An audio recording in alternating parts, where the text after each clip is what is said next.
I've been looking forward to today because of the week that the Browns have had. For as bad as it's gone, we still have a football game to play. There's still a lot on the line this weekend. And I just wanted to get to our Football Friday here on the show. I want to get to the Friday report card. I want to make our NFL picks. I want to talk to Coach Greg Williams, who's going to join us this morning at 9:30. It's getting back to a little bit of normalcy, which is, I think, what we all want after what was a crazy week. Yeah, we got Joe Flacco in town this morning. You might be listening to our show right on the way to the facility. I don't know where he's at. But Joe Flacco is in town working out for the Browns this morning. But beyond everything that happened, you still have football games to play. You still have a rivalry game this weekend against the Pittsburgh Steelers. You're home. You're at Cleveland Browns Stadium. Sorry, no longer First Energy Stadium. You're at Cleveland Browns Stadium. The weather today felt like a football type of Friday here. A little bit of rain, a little bit of overcast. It's got everything rocking. We're finally here to dive into some football, to put beyond everything that happened. And we're going to do just that right here on Big Play. Welcome to the show, everybody. I am Matt Fontana. He is Ryan Tyler. Good morning and a very happy Football Friday to everybody. We needed this, Ryan. We had to get here. We still have things to talk about when it comes to Deshaun Watson, but we kind of turned the page a little bit. We're on to Sunday. We'll get to our NFL picks. We got Coach Greg at 9:30. The report card, Sonny Gupta going to join us up at 10:15 to go through our college slate of games. Do you accept the suspension when you didn't do anything wrong? I'm just asking the question to the Michigan faithful out there. That'll be good, Sonny. Big Michigan fan. I feel like, Ryan, I've done a good job of not rubbing it in for Sonny Gupta. For those that don't know, Sonny is our Tipico sportsbook manager. Sonny is a Michigan fan. And I felt like over the last couple of weeks, I've taken the high road when it comes to Sonny. I don't want to pile on them, Basically, he's got really good insight. He's on his picks, and I don't want to lose him on the show, to be honest. That'd be a blow-up of him never coming back on our show again. But nonetheless, we got a Football Friday to get to. We'll get to college. We got a lot of pro stuff to get to as well. But we do start this morning with the Cleveland Browns. And with where we sit today, knowing that, again, the Ravens got that win last night. Oh, wait. Oh, Joe Flacco goes down. I sent the meme out, Ryan, of the Browns and the Bengals. Your starting franchise quarterback out with an injury after they missed a month with a different injury. There's some parallels there to be had. Now, we don't know if Flacco's going to be out for the year at all. We got to figure that out. But you mean Burrow? I'm sorry. Did I say Flacco? Yeah, I was wondering. Flacco's on my mind, man. He's here this morning. I don't really know why, to be honest with you. But we'll get to that. So, yeah, Burrow is injured. And people were like in my DMs yesterday and in the Twitter inbox telling me I was crazy that we needed the Ravens to win. And it all comes back to anybody that had a problem with me saying the Ravens had to win yesterday comes back to a belief that, do you think you're going to win the division? Do you think the Browns are still in it for the division? And we'll post as our Twitter question this morning. Do you still think do you believe the Browns still have a shot at the division? Do you think the Browns still have a shot at the division after everything that's happened with us? And then now you fold in that Baltimore got that win last night. The reason I wanted Baltimore to get that win is because I am focused on the wild card. I'm going to go ahead and cast a vote on that poll before it even gets posted. I'm out on the division. I am. And I get it. People are trying to look at the beyond the wins and losses. Okay, you got this tiebreaker here, and if you could beat the Bengals and you have them up 2-0. Folks, the Ravens have this division. And that's fine. And that's literally where I have put my mind. So I wanted the Bengals out of this thing. Beyond Burrow getting hurt, a loss last night helped bury them in the wild card. And that is where I have put my focus. That is where I've turned my attention for the Browns. You're in the wild card spot right now. You stay there. Now, Sunday, I know, is a division game. Ryan, I look at that more of a wild card game. The same thing, the biggest reason that the Browns need a win on Sunday is to go knock the Steelers a peg back in the wild card. And the more time that you try to spend worrying about the division, you could let the wild card slip away. A win is a win. I need the Browns to take care of victories. If you win, everything else will solve itself. That's the NFL. As long as you win on Sundays, everything else will take care of itself. So with where the Browns sit, yeah, you had a division game, but I look at it more as that's another team fighting for the wild card. The other part, you have this separation right now in the AFC, which helps the Cleveland Browns. We are beyond the midpoint of the season right now. So you take out the 4 division leaders, the Chiefs, the Ravens, the Jags, and the Dolphins. We are tied at 6-3 with the Pittsburgh Steelers. And lo and behold, Ryan, the Houston Texans now hold the final wild card spot at 5-4. The Colts, the Raiders, the Bengals, and the Bills are all 5-5. The Chargers and the Jets and the Broncos are all 4-5. So I look at it beyond Houston, which, again, the Colts, you already beat them. You've already beaten the Bengals once. We will see the Texans later this year, and correct me if I'm wrong, we see the Broncos in a couple of weeks. That's that 2-for trip out there on the West Coast. We play Denver, and then we go play the Rams. Those are the games I'm now focused on. Those are now the games that I'm looking at. Let Baltimore run away. You don't know how to play them anymore. And if anything, Baltimore can help you on the way out the door, because Baltimore's got to play Pittsburgh one more time. Here's where Baltimore sits. God, this mic is all off.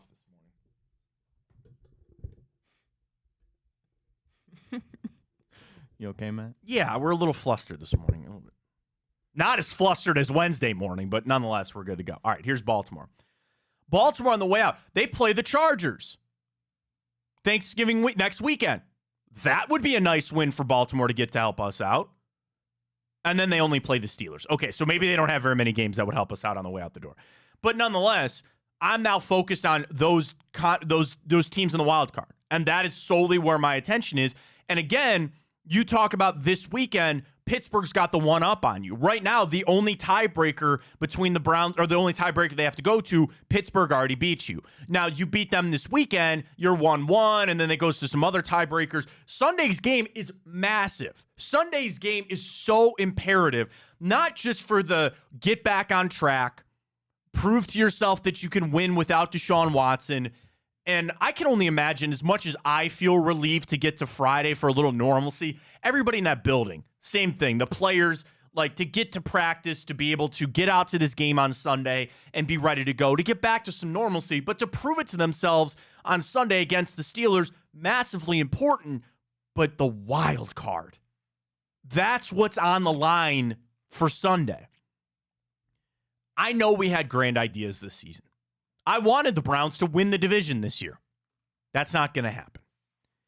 Does a wild card playoff berth mean anything to you? It should. It should. If you can make it through all of the hell that we've had to go through this season, that is something to be proud of. The problem is the expectations that we all had, those are gone. Those are gone. Outside of DTR coming in and pulling a Tom Brady when he took over for Drew Bledsoe, I'd love that to be the case, but I don't know if that'll happen. Or Nick Foles, or whatever example you want to use. Outside of that happening, I think the best you can do is make the playoffs and as a wild card team. And that would go a long way for the perseverance of this team. Yes, it would go a long way for Kevin Stefanski and the players and the like. But still, I want to do that. Are my goals to make an AFC championship game slim? Yes.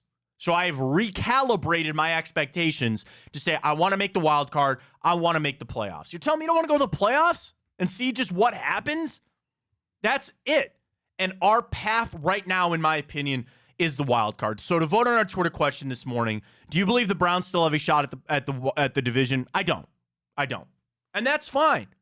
That's fine. Look at Sunday, not as a division game, but as a wild card game.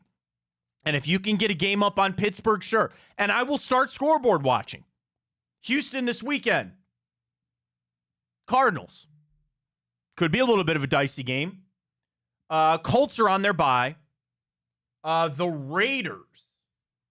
Dolphins. Okay, there's a win for Miami. That's going to knock them back down. We know Cincinnati's already down. Buffalo. The Jets. They'll probably get a win there. I'm starting to scoreboard watch. I am. Of games outside of ours, there's games that can help it out. And especially after Monday, we'll have that updated ranking. We'll have an update of where we're at. I feel like the wild card's the way to go. I feel like that's where we have to be. So I'm out. I think the division is too much for us. Ryan Cash wrote this morning, do you believe the Browns can still win the division? I actually still have a sliver of hope, but it's very slim. And it's such a shame because when we beat the Ravens, I truly believed we were actually going to win the AFC North if we beat the Steelers. Vaulted. This Sunday. So just to vote, I would say no. I don't think we're going to go to the playoffs. I'm confident to sit here and say this. We're going to go to the playoffs regardless of this whole debacle. But the AFC North, yeah, I don't – man, I thought we were finally going to win one for once in my lifetime, and it was going to be special. But it's okay.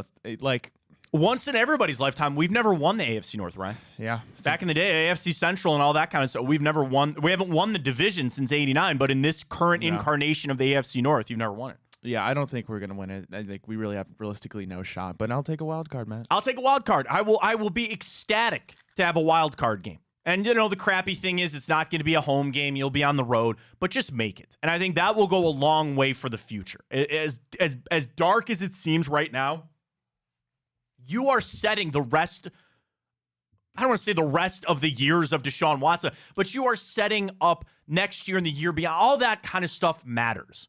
When I'm trying to understand what I can pull out of this season – the culture and the players and all that kind of stuff is the best that I got right now. That is the best that I have right now. So we're going to go for that. I'd be remiss to say that we're 10 minutes in the show and I've not mentioned it. The amazing news that we all got yesterday that Jim Donovan is back in the booth. That's going to bring us some good karma on Sunday. We all love Jim. Dude, I've been doing this job not as long as some other people, but I've been doing it about 15 years. And I can tell you that I've met a lot of people doing this. And they always say, don't ever meet your heroes. In this business, Jim Donovan is one of my heroes. Seriously, he is one of the people that when I was at Baldwin Wallace College, because it was Baldwin Wallace College when I went there, it's university now. When I went there and getting ready to start my venture in this craziness that is media, Jim Donovan is somebody I've always looked up to. And getting a chance to then meet him and getting to know him a little bit just out there in Berea, he is one of the nicest people I've met doing this. He always had a kind smile and a hi when I saw him. And even when I first started out, which I think is the real mark, when you look at some people, when I was some idiot kid at 24 years old, now I'm an idiot 34-year-old, but when I first started the industry, there's no reason that anybody deserved to give me any time. And he was one of the people that did. I love Jim. Everybody in this town does.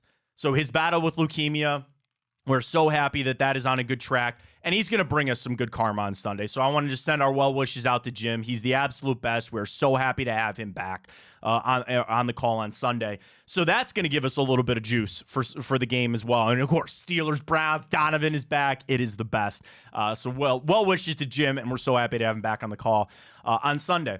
To where we sit today this morning with the Browns, Joe Flacco took 10 minutes to trend on Twitter because he is in town. Now, the interesting part, and this comes from Jake Trotter, he is the only quarterback at the workout this morning. So I thought there would be more.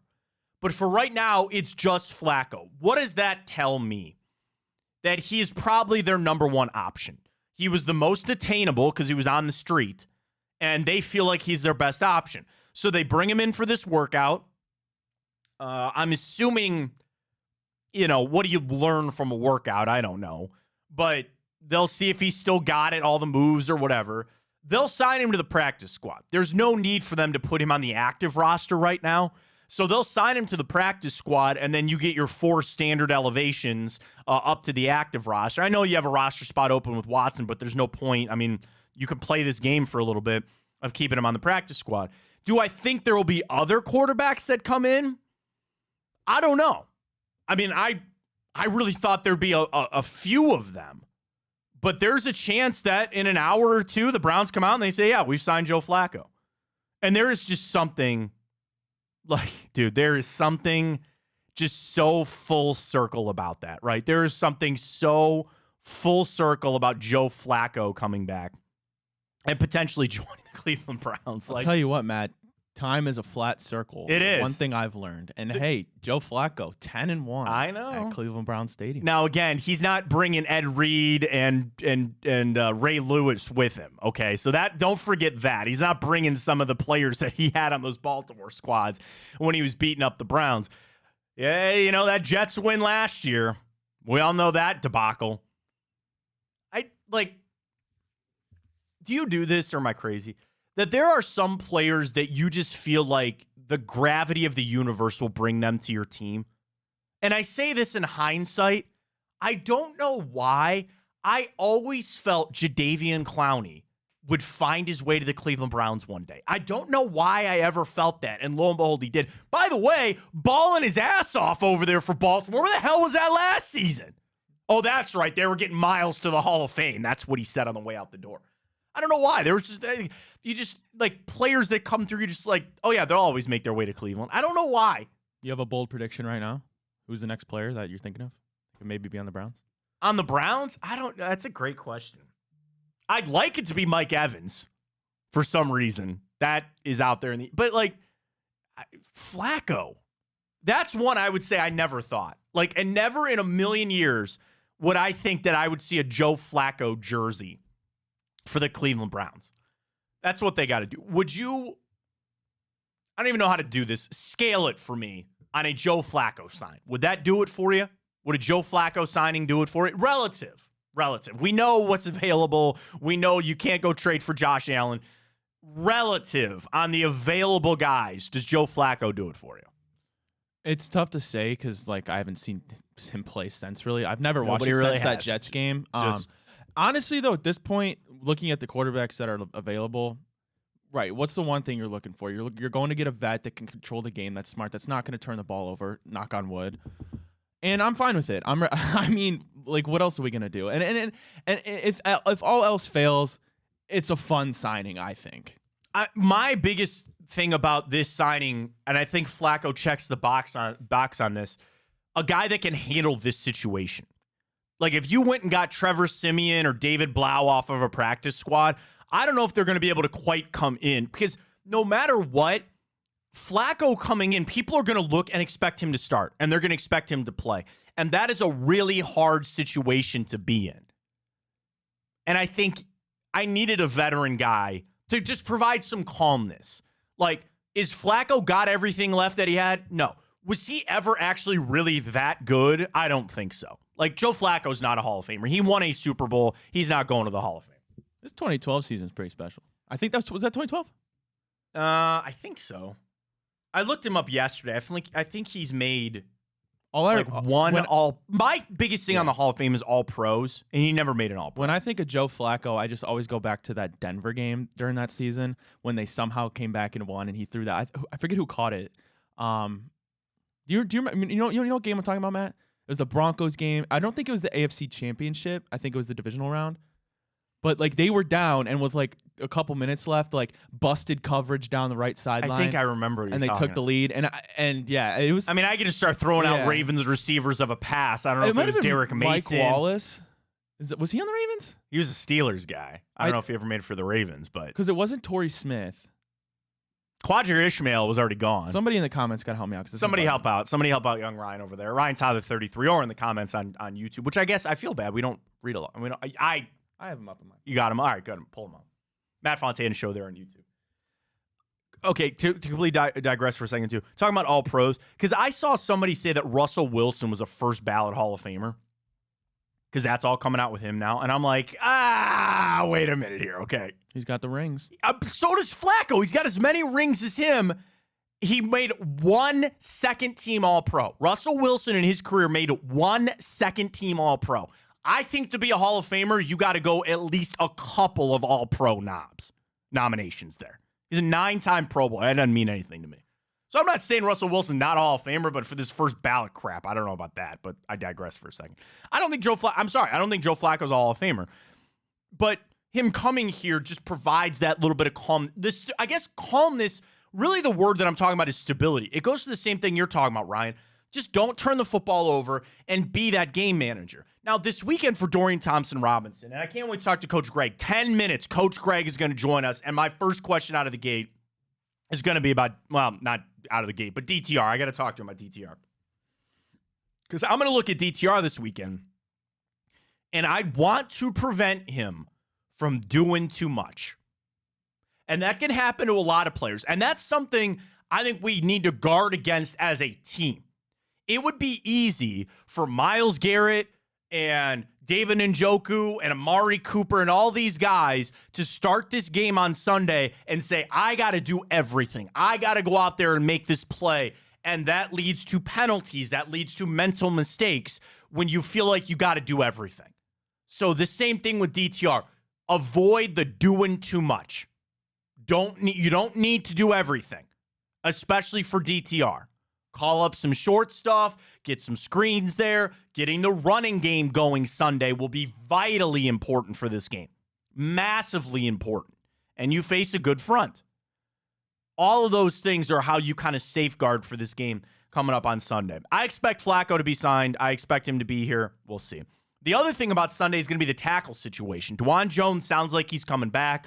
You will have James Hudson. And again, you got that win against the Ravens, the number 1 sack team in the NFL last week, with 2 backup tackles. So that in itself, of Jones coming back, I would assume he's going to start at right tackle. Just slide him back in there, and you move James Hudson over to left. That's fine.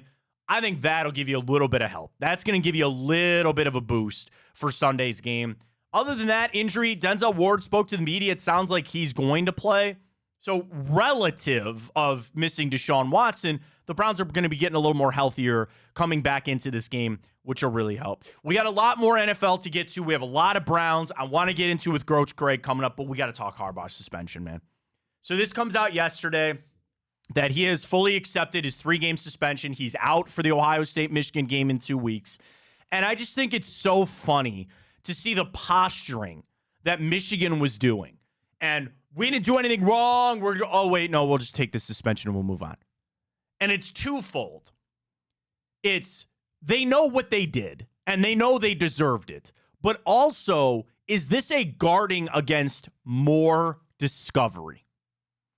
Was this accepting it because they don't want the Big Ten poking around anymore? They don't want them investigating a bunch of other stuff. They just don't want that to happen. I wonder.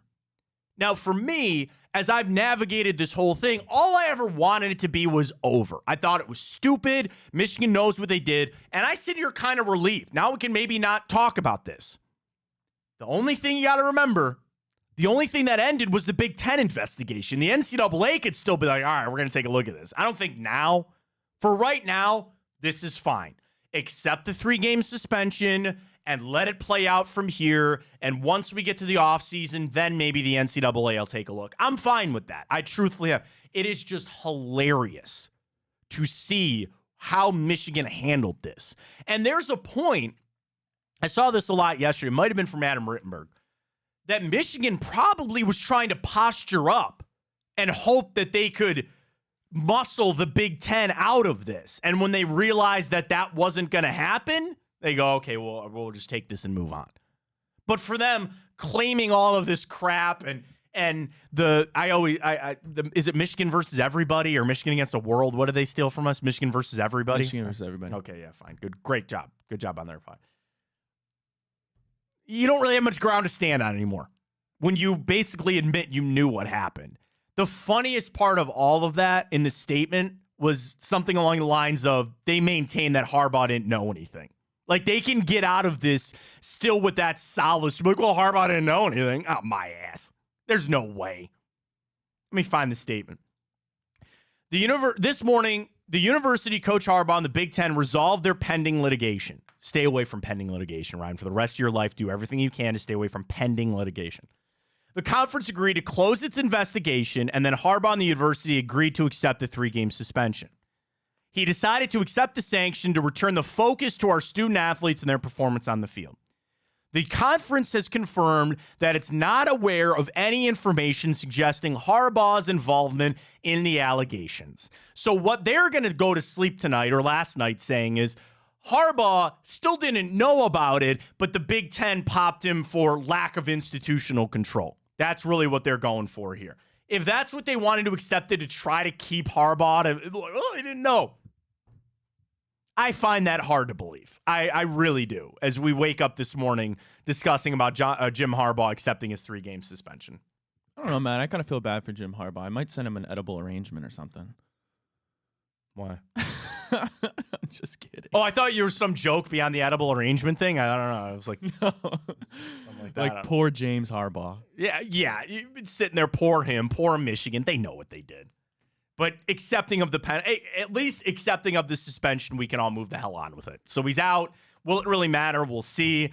Certainly more for the Ohio State Michigan game. There was a part where I didn't want them to have any excuses for this game because, they'll cry poor if they lose that game that they didn't have them. But I don't really care at this point anymore. He accepts the suspension, but he didn't do anything. That's a weird world that we live in. All right, let's do this. Let's catch our break coming up here in a minute because Greg Williams, Coach Greg, former Browns interim head coach, longtime defensive coordinator, former NFL head coach, he's got a show. Come get some. It's every Monday right here on Big Play, and he is going to join us. I got a lot of questions for Coach Greg. Really, what would you say to your team? As you wake up and get the news that Deshaun Watson is out, what are you saying to that team? And then also, I want him to put his DC hat back on. How would you attack Dorian Thompson-Robinson? What are the Pittsburgh Steelers going to try to do to Dorian Thompson-Robinson this weekend? No better person to talk to than a former NFL head coach on how do you keep this damn thing on the rails. Coach Greg Williams going to join us next. It's Fontana Show right here on Big Play. Don't go anywhere.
All right, back here on the Matt Fontana Show. Really excited to talk to Coach Greg here in just a second. There's a lot of things going on with the Cleveland Browns. The biggest thing, how do you keep this on the rails? You got a division game this weekend. You're still in a wild card spot.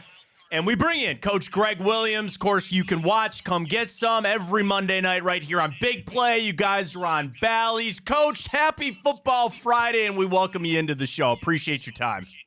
I really, really appreciate you having me on, and I love that you call it Football Friday. I've called that for, 40 plus years of coaching, at all levels of ball and everything. And this is a fun time But it's a crazy time, just like with a lot of different teams in the league. A lot going on. Coach, this is a loaded question, but how would you have handled it Wednesday morning? The news comes down, Deshaun Watson is out for the year.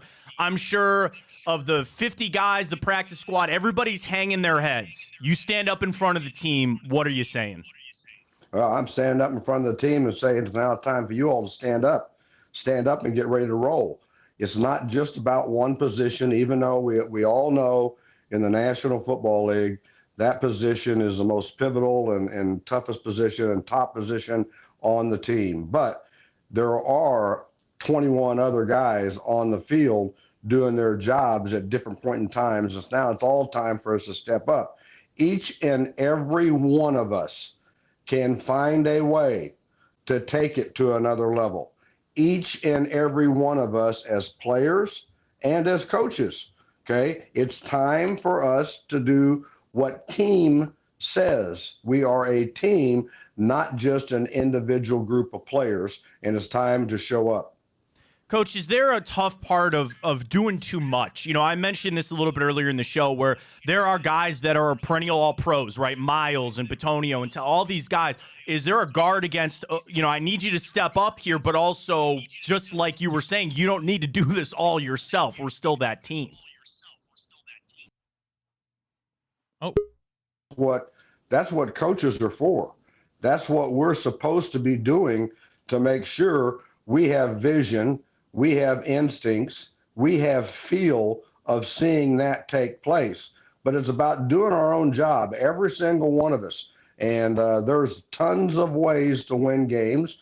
There's tons of philosophies of how to run an offense, how to run a defense, how to run special teams. But now, in all honesty, it comes down to even more from a coach's point of view on game management, on how you have to go about doing your job, to do a different way of doing your job, to manage the game for the players that are playing the game for us. Coach Greg Williams joining us as always. Come get some Monday nights right here on Big Play and, of course, on Bally's as well. Coach, can this defense carry it? Is that simple to load this up on the defense and say, guys, we're going to need some turnovers. We're going to have to play ball control. How far do you think this defense can take the Browns? And I think they've just scratched the surface. I love the fact of what Jim Schwartz has done. As you know, he and I have worked together, which is I've had a chance to work with, and he does a very good job. And yes, and coming down the stretch, going down the stretch of the season, at the end of the season, it's about those premier parts of your team taking another step too. And defensively, you mentioned it. Excuse me. You mentioned it. It's about getting some more, not turnovers, takeaways. On defense, it's takeaways. And that's taking the ball away and creating, especially when you have you're playing the offense in their backed up part of the fields. So I think this defense is very, very sound.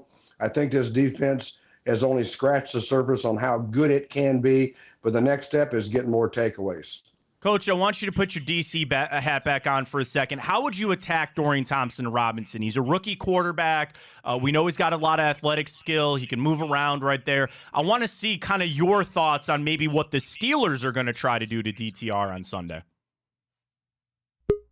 Tomlin and I are very close friends, and it'll be interesting for me to see what he does. But when you play against a young guy like that, and a guy that's been able to, for his whole life, whenever things go wrong or whenever things are different from what he was expecting them to be, then he bails himself out with his legs. Don't let him run the ball. Make him have to, function at the top of the world in this league of football by throwing the ball whenever it's a pass called. And the big part of it, I'm sure they're going to have more RPOs, run pass option type things scheduled into the game plan for him, is make him hand it off or make him throw the ball, but don't allow him to run the ball. And that's going to be a big part of it. The other thing is, with his limited time on the field and his limited time at this level, is how do you as a defense change what he is expecting to see post-snap by about what you're aligning up pre-snap in your alignment. And we have a key word with that. And I started that about 2 decades ago in the league, and it became, everybody catching on to doing that. And not very many teams do it as much as I have done it. But how do we make the decision of the quarterback different once the ball is snapped to him than what he thought it was going to be? A young quarterback, that's it's not too hard to do. So I think that you'll see the defense by the Steelers to try to confuse him post snap. Coach, if you had to have coached against Joe Flacco, so he's up this morning. He's here for the workout. What do you think that brings to the team to have at least a veteran kind of maybe calming presence a little bit? And how much do you think Flacco has left in the tank? Not only have I coached against him, and I have a lot of respect for him, I coached on the same team with him at the end there with the Jets. That's right. Yeah. And so I learned even more about him going through things with him every day in practice, being in meetings with him, being just socially with him in different parts of the building and on the road trips and stuff. He's a very sharp man. He's a very intelligent at what he does. And I do believe, and I think Andrew Berry, I think that's very smart. How do you get another veteran presence in that room along with the coaching staffs? And Alex Van Pelt played for me back in the old days when I was the head coach of the Buffalo Bills. So now Alex has another teammate as a coach, a player that has veteran experience. And both of those guys will do a good job with that. And I think that's great that there's another guy in the building that the players will feel comfortable about, and Joe's very open with that, will feel comfortable about asking questions to help them play. That's a coach, great segue to a question I wanted to ask you. What's that balance of, I'm sure the locker room looks at DTR and says, hey, there's some excitement about this kid, right? He's got all these skills. He can maybe get out there and play it around, but then there is a little more of a calming guy of Joe Flacco. He's played a lot in the league. He knows what he's doing. He's seen these defenses. Does that at all factor in as if you were the head coach making the quarterback decision of how it impacts the rest of the team? Or are you talking strictly X's and O's, the best player to give us a chance to win? I would say yes to everything you just said. It does have a calming effect of the locker room, the whole mental state of what our team has to go into this fist fight that we're going to have the rest of the season. Now, it's not going to happen immediately. Joe's going to have a little bit of time of getting involved with the language, okay, of how to call the formations, how to call the cadence, how to call the plays, what the specific checks and audibles are going to be. But he's very sharp with all that. And then as he gets adjusted, it'll be fun for people to see how he all of a sudden is like another coach on the staff when you see him communicating with the players in practice and even on game day, in between series and stuff. Watch what he's saying to them, because it's pretty tough to confuse or trick him anymore with all the different things he's seen. Coach Greg Williams joining us. Come get some Monday nights right here on Big Play and, of course, on Bally's. Coach, you've had a lot of football games you've been a part of. Browns, Steelers. You mentioned the fist fight that it's going to be. Tell everybody this rivalry is one of the best in all of football, and as it always has been, extremely physical. What does that mean Sunday, Browns, Steelers? Yeah, it's going to be that way, and I think if anybody saw our show last week when we, as the Browns were going to the Ravens back in the old days, Jeff Fisher started this with me when he came off of Buddy Ryan's staff and everything. And we were together at the Houston Oilers and the Tennessee Titans, but we called it a bat game. This is going to be physical. Okay, this is going to be about every blade of grass. This is going to be about imposing your will. The contact that's in this game is going to be very, very supreme, and you'll see how they're flying around to the ball. This is the epitome with the Steelers and the Browns of that type of game. You'll see, guys ending up, whoever the running back is, facing the sidelines or going back towards the huddle he just came with. You'll see, multiple people flying directions towards passes and being around pass breakups and interceptions. it's going to be a fist fight in the phone booth. It's going to be one of those physical games, and I think the fans are going to enjoy it just because of the fact of this is going to be old school way of playing football. Is there something, Coach, you look at Sunday specifically? Is it a matchup that you're looking at, a phase of the football game that really is going to be key for the Browns to get that win? Yeah, I do believe it's going to be a key when the offensive line of the Cleveland Browns can get, first downs by how they control the line of scrimmage, how they give relief to a young quarterback. We understand about what it is in pass protection. We understand all that kind of stuff. But you know what the best form of pass protection is? Run the damn ball. And all of a sudden you're running the ball and you're not worrying about all that other goofy stuff that's going on in tricking protections and tricking coverages and that kind of stuff. It's about running the football. It's about the running back putting his, head down and getting ready to roll and finding how he's going to cut on one-step cuts and running downhill and not trying to be fancy with the football. And that's Cleveland Browns. Coach, love talking ball with you. We really appreciate it. Tell everybody, come get some. You guys have had Eddie George on. Rodney McLeod was in studio. You had Joe the Showbird. One of my favorite. Coach, I know you coached him for a long time, but I love Joe Showbird's story. Walk on to Wisconsin into a great NFL career. You guys have so many amazing guests. You and Blake, great football talk. It's every Monday night right here on Big Play and also on Bally's. I love the show, Coach. It's a lot of fun. Well, I appreciate you guys saying that. I can't believe I've gone over to the dark side with you guys and doing this stuff. I do like the fact that they named the show Come Get Some, and there's going to be a lot of other great players that, they're going to come on the show. And I'll give you a little secret coming up. I'm going to have Ryan Clark come on the show on a Monday night now that he's doing Monday Night Football. So he'll come on the show. And Antonio Pierce, now the new head coach of the Las Vegas Raiders, he's going to come on the show and do some stuff with us. But it's just going to go on and on and on. Chris and Howie Long, all those guys, they're going to come on, and I'm sure that they're going to find ways to bust my ass about something. I'm sure it wouldn't be fun, Coach, if they didn't. That list right there, Ryan Clark, one of the premier ESPN analysts. I'm sure Antonio Pierce has a lot of interview requests now as the head coach of the Raiders, but he's coming on. Come get some. Coach, we really appreciate it. We can't let you go without a spirited come get some for the fans out here. Give it to them, Coach. All right, here we go. I'll say break, and everybody says, ready, break, come get some. There it is. Coach Greg Williams, come get some. We'll be watching Monday night. Thanks again, Coach. Thank you. There he goes. Needed that. Needed that on a Friday, Ryan, to get rolling here. We had a fire alarm go off in the middle of Coach's interview. Didn't even dissuade him. That's how professional Coach is. We needed that on a Friday. I loved it.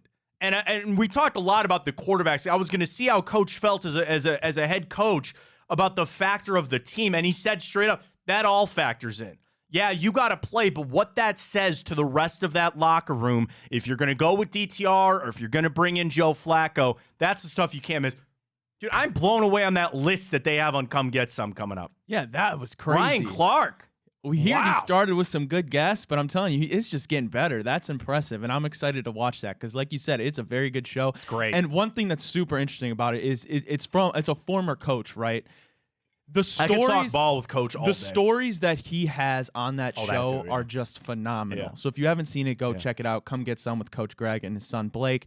Great show. It is absolutely the best. Check it out everywhere that you need. All right, Ryan, it is that time for our picks with Tipico. Ready? Let's go around the league. Let's get to it. Around the league.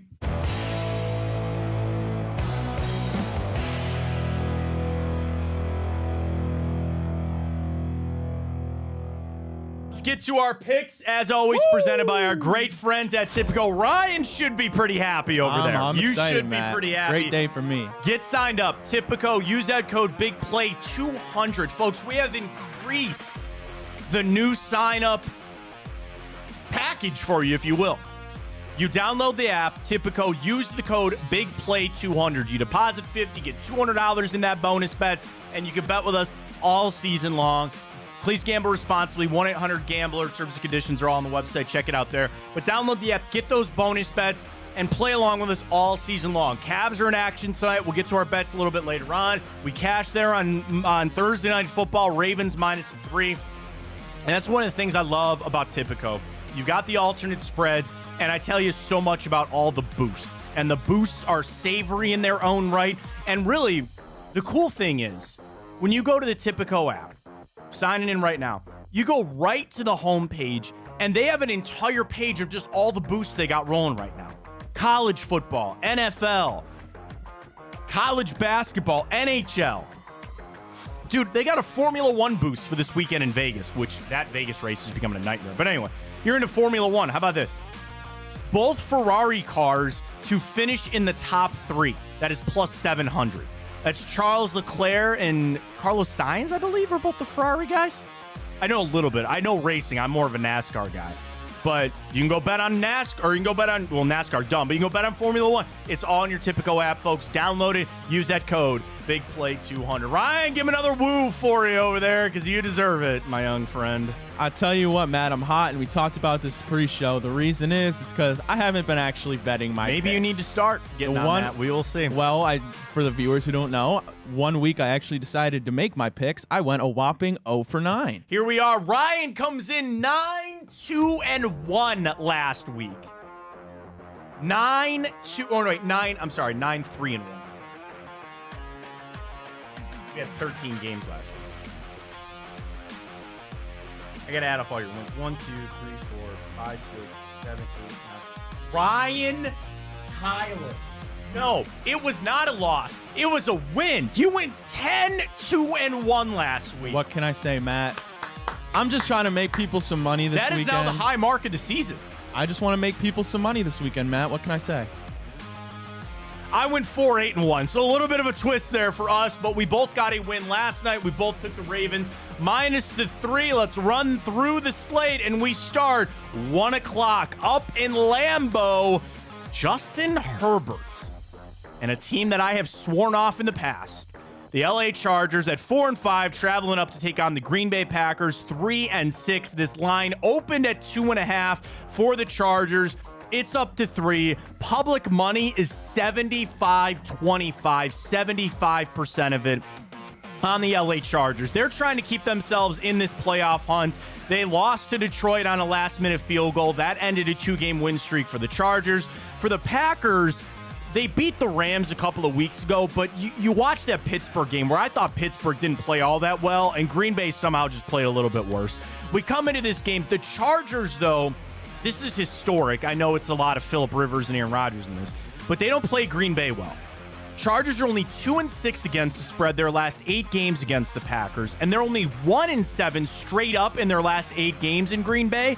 They're only 1-4 straight up in their last 5 games at Lambeau. Chargers on the road, not great. Only 2-4 straight up in their last 6 games on the road. For Green Bay, they're struggling. 1-5 against the spread their last 6 games. 1-5 straight up in those last 6. 3 is the line for the LA Chargers on the road. I hate doing it. I'll take the Chargers. I've sworn them. I have cursed them. I got to take them. I think Green Bay's borderline packing it in. Chargers, I hate that pick. I hate it. Chargers. Ryan? I'm going to roll with you on this one, Matt. I got Chargers -3. Both teams coming off a loss. A heartbreaking loss there for the Chargers in a shootout against Detroit. And like you said, they're vying for that wild card still. They have the chance to get back to 500. Historically, Lambeau is a really tough place to play, but not really this year. We've seen as the Jordan Love era kind of kicked off. Much better offense for the Chargers, though Keenan Allen is questionable, but I'll roll with the Chargers with you. All right, the next up, this is a game, Bears-Lions.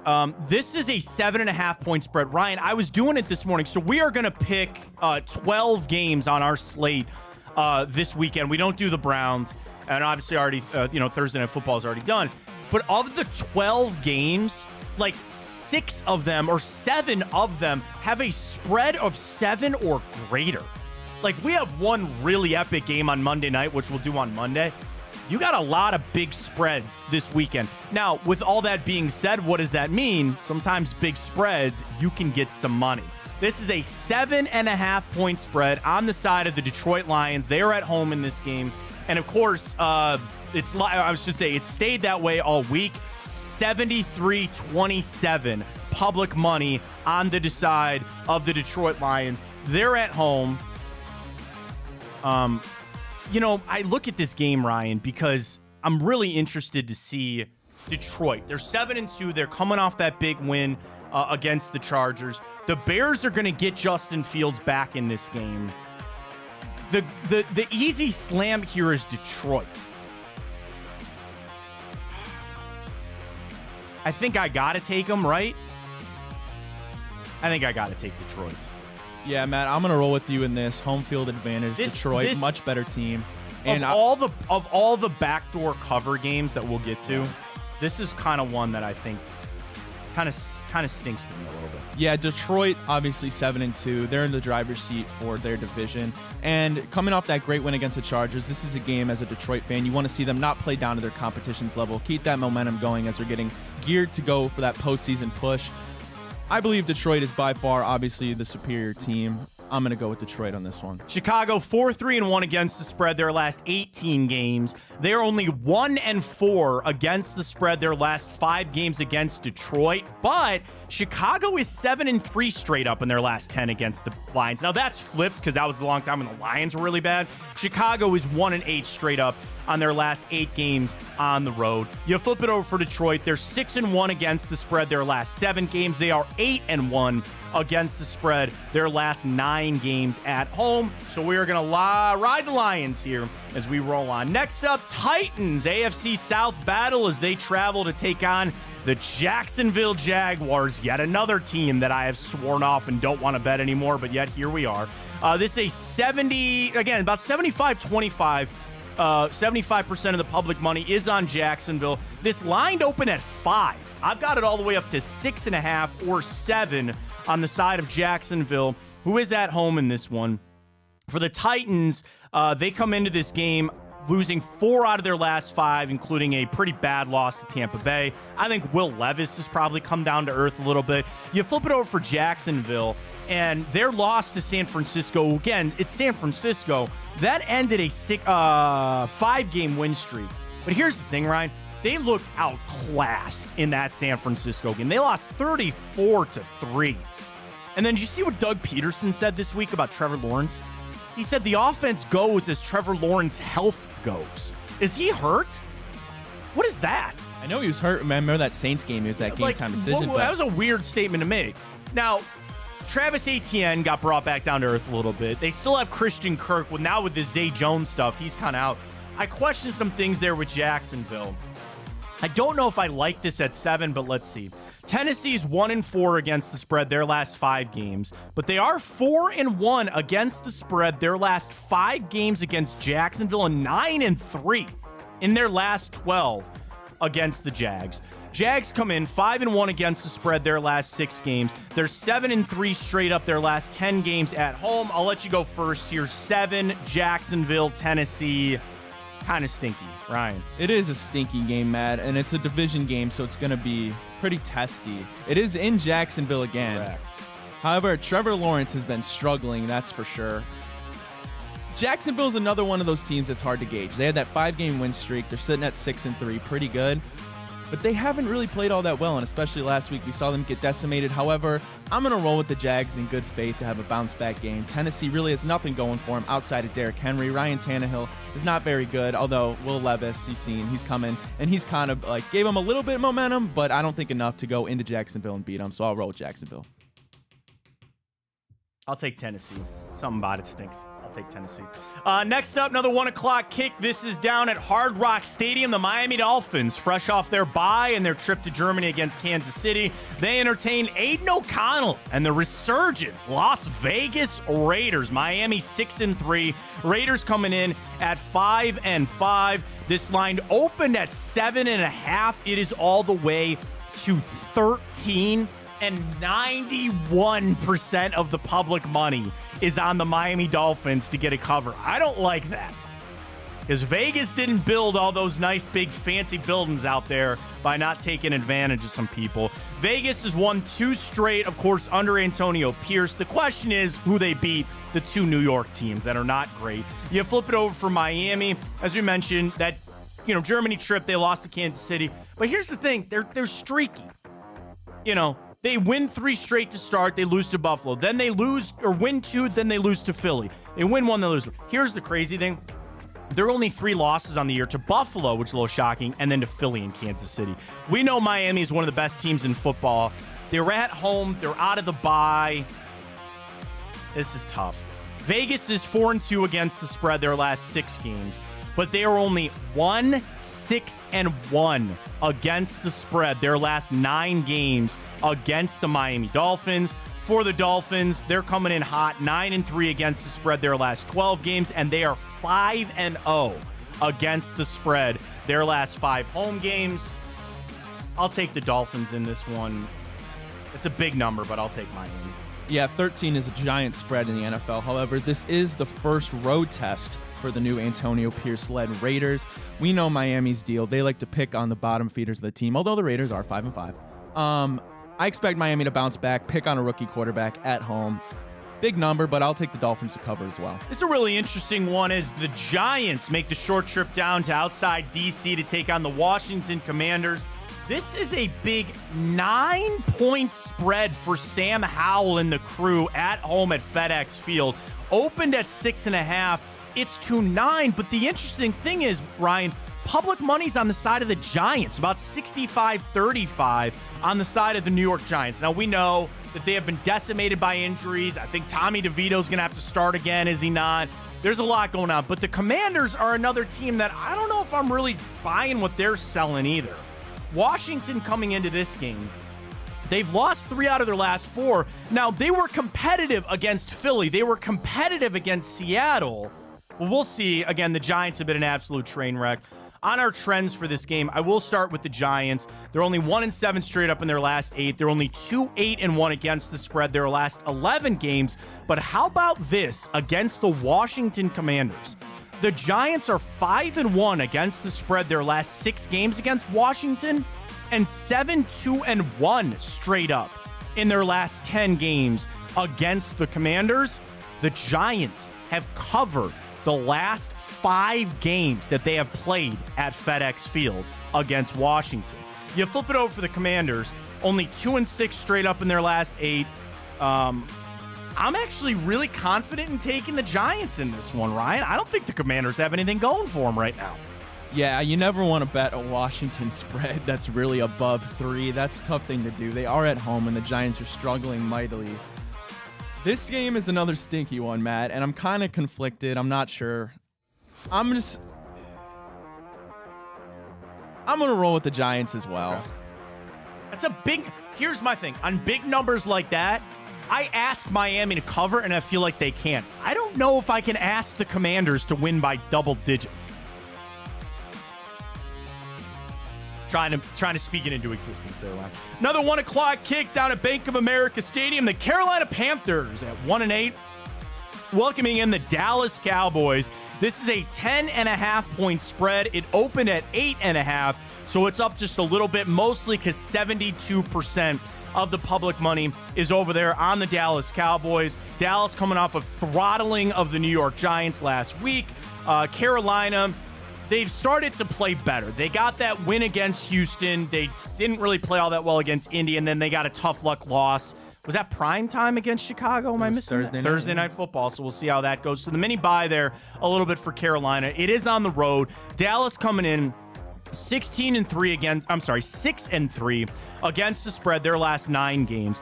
Dallas is 10-3 straight up in their last 13 games against the Panthers, including 4-1 straight up in their last 5 games when on the road against the Panthers. But Dallas is only 2-4 against the spread their last 6 games on the road. We know Carolina's not winning. Are they covering?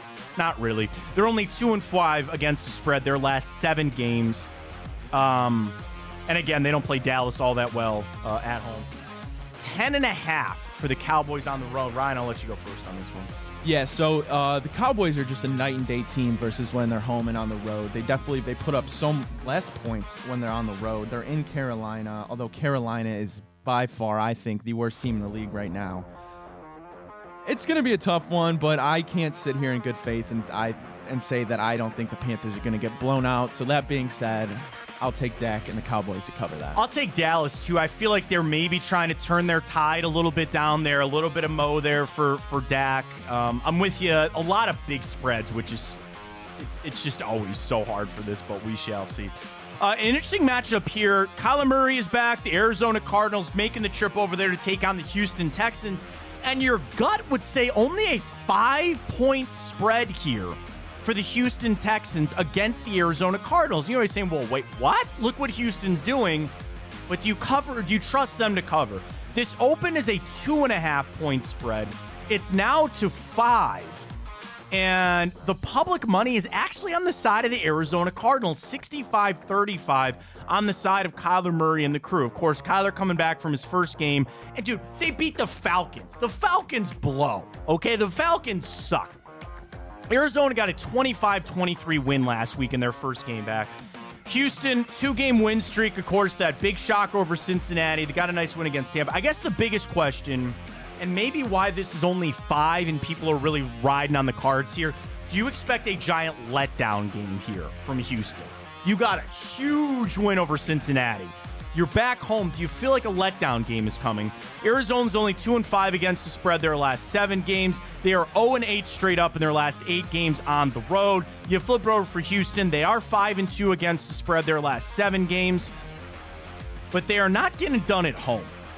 4-15-1 straight up in their last 20 games at home. Not great. 5.5 for Houston. I'm going to take C.J. Stroud. I'm going to say they avoid that letdown game. They beat up the Cardinals here by 6. Ryan. Yeah, I'm going to ride with the Texans as well, Matt. Their offense has been red hot. Put up 39 against Tampa Bay and then 30 against the Bengals. I just think the Cardinals defense is so trash. And C.J. Stroud's been balling out, and he's my fantasy quarterback, so I'm going to put a good omen out there. So I'll roll with the Texans. We move on to our 4 o'clock slate, 4:05 out there on the West Coast. Tampa making the long trip to take on the San Francisco 49ers. Tampa coming in at 4-5. 49ers back in the win column. They are 6-3.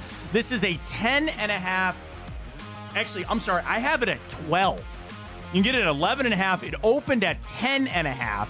It's up to 12 because this is one of the biggest public money discrepancies this week. 84% of it is on the side of the San Francisco 49ers. Of course, we know the 49ers starting to get healthy, and they got back in the win column over Jacksonville after a 3-game losing streak. For Tampa, they got a win against Tennessee that ended a 4-game losing streak for Baker Mayfield and crew as they get ready to go take on San Francisco. I'd be remiss if I didn't say it's a Baker Mayfield-Nick Bosa reunion in this game, too, and we know how Nick Bosa handled Baker when he was here in town. We'll see if that has a factor in. Tampa is coming in, though, 6-3 against the spread their last 9 games, but they don't play San Francisco well. Tampa's only 3-6 against the spread their last 9 games against San Francisco, and this is pretty historic, but Tampa's 6-14 straight up in their last 20 games against the 49ers. Tampa is only 4-1 against the spread their last 5 games on the road, and they're only 2-10 straight up their last 12 games at Levi Stadium. You flip it over for San Francisco, 14-6 against the spread their last 20 games. San Francisco, an impressive 11-1 straight up in their last 12 games at home. I mentioned it. They own Tampa Bay when it's at Levi Stadium. I know that the 49ers are going to win this game. Are they going to win it by 13? I don't think so. Tampa and the points plus 12. Ryan. Yeah, Matt, we're having a lot of similarities here. I want to go good. 49ers, but I am going to roll with the Bucs here. San Francisco, we just saw them decimate the Jaguars, and 13 points is a hell of a lot in the NFL. It's a lot of points, man. So I'll ride with Baker to cover that big number. I'm not totally confident in it, but we'll see. This is a game that reeks that we should have an instant lock on it. It's Seattle down to SoFi Stadium to take on the LA Rams. 6-3 for Seattle. The Rams are 3-6. They've been hurt all year. 1.5 for Seattle. It's down to just 1 point. This is 60-40 public money on the side of the Rams in this one. Seattle coming in only 5-12-1 against the spread their last 18 games. How about this? Seattle's last 6 games against the Rams, they've not covered once. 0-6 in their last 6 games against the spread against the Rams for Seattle. They're not good on the road either. They're only 2-6 against the spread their last 8 games on the road for Seattle. Seattle's only 2-9 against the spread their last 11 games when they are on the road against the LA Rams. The Rams are not good right now. They're 1-4 against the spread their last 5 games, but they are 5-2 against the spread their last 7 games at home. Stafford gonna play. He's back. Seattle, Ryan. I'm gonna go with my gut, and I'm gonna take Seattle in this one. Alrighty, man. Well, I'm going to roll with the Rams. We saw them beat them in the season opener at Seattle. Now they're at home. Stafford's back. Maybe get a little bit of juice in that locker room. We'll see Cooper Kupp do Cooper Kupp things, I hope. Puka Nacua has always been solid this year. I'm going to roll with the Rams to win this one. Get the series sweep over the Seahawks this year. I don't think you're wrong. I think it's... Yeah, I mean, again, it's just so many sticky games for this one, but we'll see. Another one at Highmark Stadium, the Bills, fresh off of firing their offensive coordinator. That might be my best thing going for the Bills in this game, right? Do they have that resurgence? Do they have that you shook things up, you fired Ken Dorsey? Do they come out with fire, or do they come out dragging ass and worrying about what Trevon Diggs is saying about his brother Stephon as their, the quarterback thing there with Josh Allen? We shall see. Jets are 4-5. Buffalo is 5-5. This opened at 6.5. It's only to 7, so it's not moved very much. Ryan, the public money on this game is 50-50.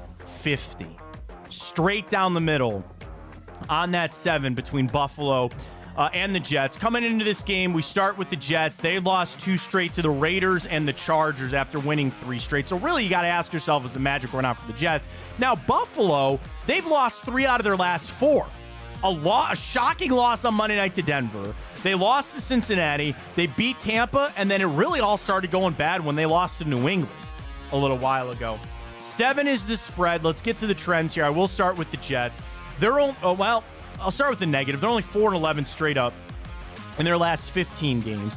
They're only 2-7 straight up in their last 9 games on the road. Now, here's the thing. The Jets don't beat the Bills. They're only 2-5 straight up in their last 7, but they cover. The Jets are 4-2 against the spread. Their last 6 against Buffalo. You flip it over for the Bills. 0-6 against the spread their last 6 games. But they kind of own the Jets. Buffalo is 8-3 straight up in their last 11 games at home against the New York Football Jets.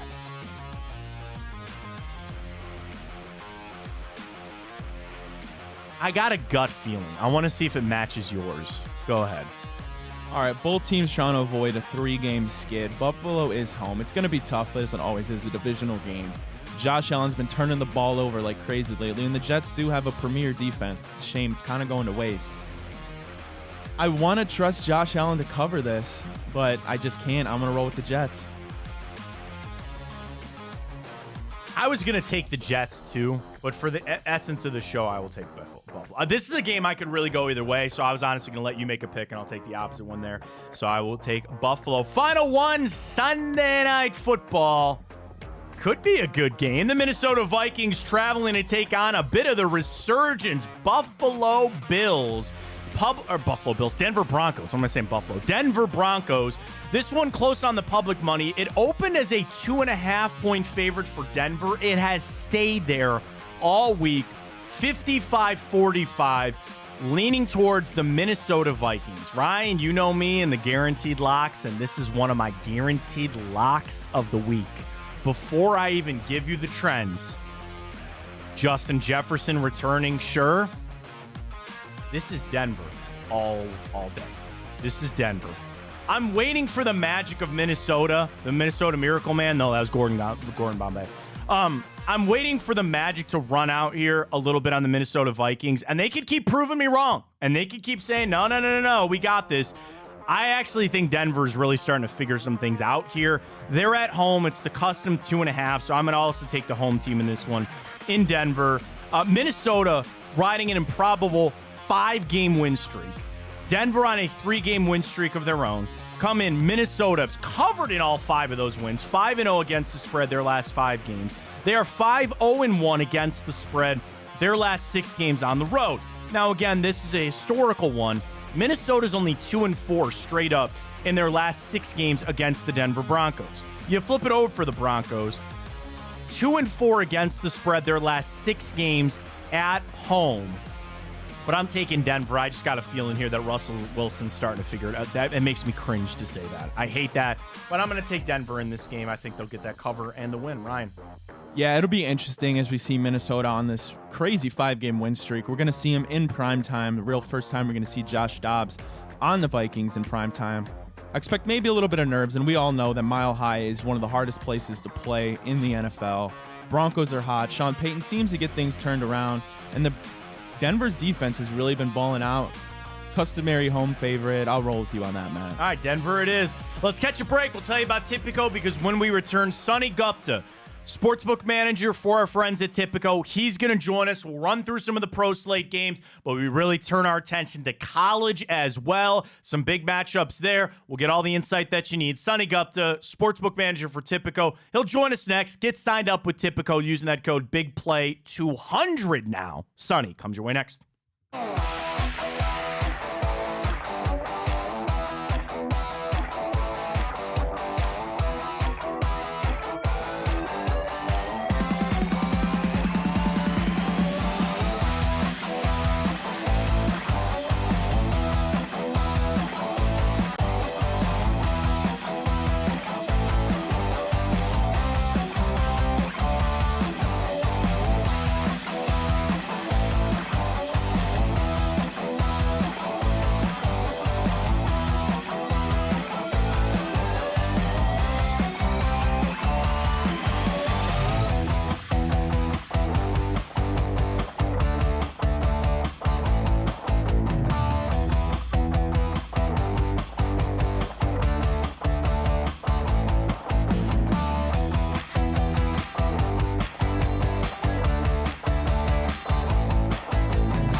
All right, back here on the Matt Fontana Show. Just ran through all of our picks on the NFL slate. We'll do a little college as well with Sonny Gupta, who will join us, typical sportsbook manager. Use that code BIGPLAY200 when you sign up. You'll get those bonus bets. You can bet with us all season.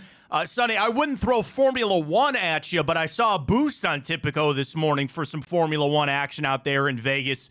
I heard it's off to a horrible start, so I guess you can make some money off of it. You can bet everything you want, any sport that you need. It's all there at Tipico. We bring in Sonny Gupta. Anything on the Formula One race you got for us, Sonny? I'm not the biggest Formula One guy, but our VP is out there at the race. It starts pretty late at 10 o'clock local time. So yeah, go ahead and bet with us at Tipico. We have a bunch of markets up right now. Yeah, the boost I saw was both Ferrari drivers to finish in the top 3. It was a pretty nice little boost there on Tipico. But we turn our attention to the pro slate of games. And Sonny, we start with this Browns game, which I'm sure you've seen all the craziness that we have dealt with all week. And we've talked to you about this as a sportsbook manager working for Tipico. Nobody moves a line in any sport like a quarterback, right? When a quarterback goes in or out, nobody moves a line like a quarterback. Yeah, this is the lowest total, I believe, of the season, definitely for this week, at 33 right now, and understandably so. Obviously, the Steelers' offense has been quite poor this season. I think getting out, they've gotten less yards than their opponent every single week this season. And yeah, with the Browns losing Watson for the season, this looks to be a low total, and I still would not touch the over here. Neither will the public. Right now, we have more money on the under than the over, and more money on the Browns still. I think the public is supporting the defense here with the Browns. They believe that Myles Garrett's going to stop Kenny Pickett. So yeah, we have more money on the under and Browns money line right now. Sonny, some other big games going on right now this weekend. And really, I would say that relative because we ran through quite a few of the games this morning. And it's such a weird week where, we don't do the Browns game. So other than that, I think we had 12 games that we picked. Sonny, like 6 or 7 of them had lines above 7. So normally we'll see a double-digit one here or there. But to have that many games, you have the Lions-Bears at 7. You got the Titans-Jags at 7. You got the Raiders-Dolphins at 13. Giants-Commanders are 9. Cowboys-Panthers are 10. Bucks-49ers are 12. Jets-Bills are at 7. I guess, how would you look at that? Before we get to these individual games, how do you look at games like that, Sonny, where there's that many big spreads? Some people would say, hey, there's an opportunity to make some real cash there. Yeah, I mean, we're at that point in the season where we kind of know what teams are looking to do, right? Like, you're either in tank mode, like the Commanders where they traded their 2 starting defensive ends, or you're making a playoff push here. So I think it's quite understandable at this point in the season to see these large spreads. A lot of our customers like parlaying these heavy favorites, seeing if they can get that up to plus odds if you pick these heavy favorites. No, I mean, what I like to do is maybe move the line from a 7 down to a 3, still staying in that football number, but not, laying too much of the minus odds. I think that's how I like to play it, but we do see a lot of our customers parlaying these heavy favorites. Well, some of the games that are a little bit closer, we'll start with the Jets-Bills on this one. This is 7. We split on the show here, and this was a tough one for me because can we trust Buffalo? They fired Ken Dorsey. Is this a game that they come out and their resurgence? The Jets seem to hang on from some teams. Really, this game seems like a must-win for Buffalo to keep their season alive, Sonny. It's a 7-point home spread for Buffalo. Who do you like there? Are you still on the you called it early, right? You said the Bills. But here's the funny thing, Sonny. I took the Bills this weekend, but I am basking in my glory that the Buffalo Bills are just crap like I called them to be. But I did still take them to cover this weekend, which I don't know why I did, but I did. I got to give it to you. Yeah, no, our book is 80% on the Jets to cover plus 7 right now. No, this is like you said, it's a must win, especially with the Bengals game yesterday with Joe Burrow being out for who knows how long. This is actually for both of them a must win to see if they can lock in that extra playoff spot that seems to be up for grabs now. I like the Bills as well as you. So I'm going to pick the Bills, but the public is on the Jets to cover plus 7. All right, let's get to the 2 primetime games. Sunday night, Vikings-Broncos, 2.5 on the side for the Broncos. I'd like Denver in this game just because I'm waiting for a little bit of that Minnesota magic to run out. They get Justin Jefferson back. Can Josh Dobbs keep doing what they're doing? I'm actually going to put a lot of this game, Sonny, on the Broncos defense to kind of limit what Josh Dobbs is going to do. And I'm remiss, I didn't look at Typico this morning for the over-under. I like the Broncos, and I would dare say I kind of like the under, maybe a little bit of a defensive struggle here. Vikings-Broncos, your selections, please. Yeah, I was shocked to see the total be at 42.5. Ooh, I really thought it'd be in the 30s. It's quite a high a total compared to the other games in this slate. So the public is actually on the Vikings and Josh Dobbs to keep this magic up there. They love it at plus 115 right now. I'm shocked by that. I do trust Denver's defense. I feel like this will be one of those 17-10 type games here. So I love the under, especially with 42.5 being quite a high number for two quarterbacks that you haven't seen in the past really put up points. Obviously, as of late, they look good, but I like the under. The public is on Minnesota Vikings to win outright. And then we didn't do this because we do it on Monday, but we won't talk to you until then. So you got to give us a little insight. Eagles, Chiefs. These are the games that you get excited for. I'm happy it's on Monday Night Football. Chiefs, a 2.5-point home favorite. I'm sure there's quite a few tickets coming into Typico, Sonny, for Monday night. It's so nice to have an actually good game on Monday Night Football like we have here. I feel like we've seen some stinkers, but right now we have our money's actually split right now on the Chiefs and the Eagles on the money line. Obviously, the Chiefs are laying 2.5. The public doesn't know which way to go. The Kelsey Bowl is going to be fun to watch. For me, bet the over, be happy, root for points. That's what I'm going to do. It's 45.5. It's not too crazy. So I'm on the over here. Sonny Gupta joining us, Typico Sportsbook Manager. Use that code BIGPLAY200 when you sign up. You get those bonus bets. In fact, I've been sitting on one of those $30 credits, Sonny, and I think I'm going to cash this weekend, a little NFL action.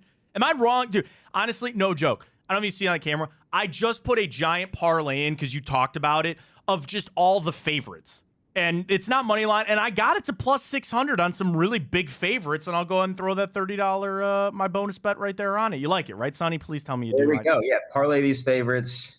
Make it plus odds. Have a good time with it. There it is. I'm in. We're rocking right there. And again, you can use it. Bonus codes, they're all there right there on Typico. Use that code BIGPLAY200. To the college slate we go. We start with Ohio State, Minnesota.